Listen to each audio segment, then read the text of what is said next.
On January 17th, the Erie Otters will be hosting their Martin Luther King Jr. Day game, where Alex Randall will be on the call, becoming the first Black play-by-play voice in OHL and CHL history. Welcome, Alex. Thanks for having me. So to dive right into things, why don't you give us some background into how you got into the profession as well as our league? So I have wanted to be a play-by-play broadcaster since I was a little kid. I grew up here in Pittsburgh, Pennsylvania, where it's a huge sports town, and we have a lot of great broadcasters. I grew up listening to Bill Hillgrove call football games on the radio, Greg Brown for baseball, and obviously I'm sure a lot of your viewers know of Mike Lang, legendary hockey broadcaster. And I just have wanted to do it for a long time. So when I got to the University of Pittsburgh, where I currently study, I got involved with the radio station as early as I could, my freshman year. And WPTS Radio, this student station, we do football games, we do basketball games, and I've just been able to hone my craft there, and I was able to send some tape to Adam Giordano's Black Play-by-Play Fund, which is a nationwide scholarship program trying to get more Black students and announcers into the industry. And I had a Zoom meeting with him. I told him that I've done I've done basketball and football and baseball, but I haven't done hockey yet. And I said that if there were any opportunities to do hockey, if he could send it along. And not long after that, Sean Bednard reached out to Adam, looking for a young Black broadcaster to do this game, and it was kind of a match made in heaven. So things just kind of fell into place, and here I am prepping to do my first hockey game. Obviously, this first hockey game falls on a significant day. What does this opportunity mean for you personally? It's honestly so crazy to think in the history of Canadian Hockey League hockey and Ontario Hockey League hockey that I am the first Black broadcaster in its history, especially just to kind of be somewhat removed from it. I mean, I'm an American. This is a Canadian Hockey League broadcast.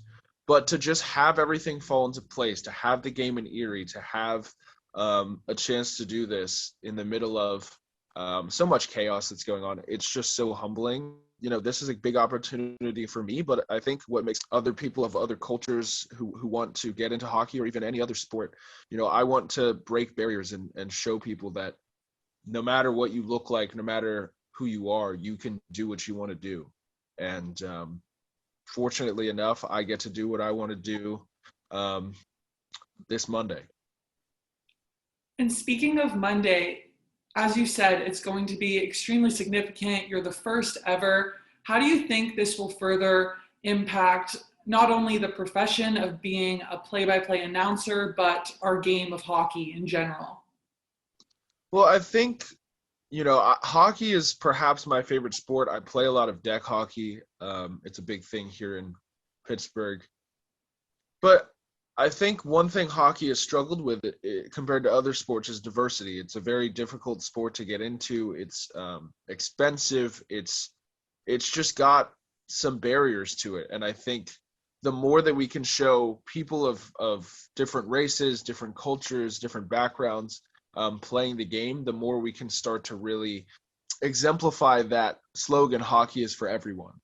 Really try to make it as open-minded and as diverse as possible, because it's historically, let's face it, it's a fairly white sport, and just being able to give other people opportunities to get into it will cause more people of more cultures to be fans of the sport.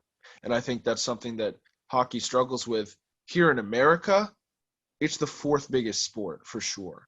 Basketball, baseball, and football are all well ahead of it. But I think that if we can show Americans and people in other places as well, this is a sport that everyone can play. This is a sport that everyone can get into. I think the action on the ice will show for itself how exciting this sport can be. What are you most looking forward to on Monday night? I think I just want to get the first period out of the way. Um, I've never done hockey. I'm trying to do some research. I have their Lines versus Kitchener right here. Um, but I think I just want to get the puck dropped, the game started, and I want to be able to call some sort of good goal. I want to see a good goal. I want to see either a good passing play or one of those fun, breakaway goals. But Mhm. I just want to call my first goal and get the feet under me because hockey's a quick, fast, hard-paced sport, and I think I'm gonna at least a little bit out of the gate be tentative, but I think once I can get that first goal call out of the way, get my feet under me, it should be a blast from there on out. Back to Kyrou at the blue line. Kyrou down to Cohen. Cohen back to Kyrou. Fires a shot. Rebound in front. Second chance and they score! Sean, what does it mean for you to be able to put down the headset so that Alex can have this opportunity on Monday? It's humbling, really, not just to be able to present the opportunity, but knowing the levity that it holds and what this moment means, not just for, the Otters and not just for the OHL, but kind of hockey as a whole. When we set out to bring Alex aboard to call the game, it was never in the sense of, breaking any barriers or trailblazing. It was just to provide an up and coming Black play-by-play voice the opportunity. And, sometimes circumstance has a funny way of working out. And, now Alex and the Otters get to be part of, some tremendous history in hockey and sports media. So, it's fantastic. I love Alex's energy from the very first time I talked to the phone on him.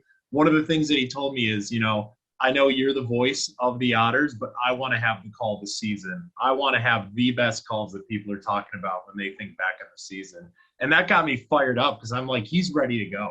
Like he wants to be the guy. So, it's a tremendous thing for our organization, not just to be able to be a part of, but to be able to host and be the presenting organization for. So I'm very humbled by it. I'm thrilled for Alex, and I'm stoked that we as a league and us as a team can be part of this hockey history moment. Mhm. Most definitely. And with your experience, do you have any piece of advice for Alex going into the game on Monday? Yeah, my biggest piece of advice is I heard this when I did my first OHL game a couple of years back was, once you put the headset on, it's just talking about hockey. It's just another game. The moment is what it is. The situation is what it is. The game is what it is. But once you put the headset on, it's just 60 minutes of two teams trying to put a puck in the back of the net. So best thing that I can recommend and that I've told Alex is just go up there and embrace it and make it your own. Have fun with this. Let your passion come through. Don't try and overcall it, but don't try and play it safe either. Do exactly what you would want the broadcast to sound like if you were a fan, if you were a casual listener, and if you were you. So my biggest piece of advice for Alex is just go up there and be Alex Randall. Don't try and be anybody else. Don't try and call it as anybody else. Make this broadcast your own. Let this be a stepping stone for you in your hockey broadcasting career. And overall, just make this a memorable day as it's going to be for all of us.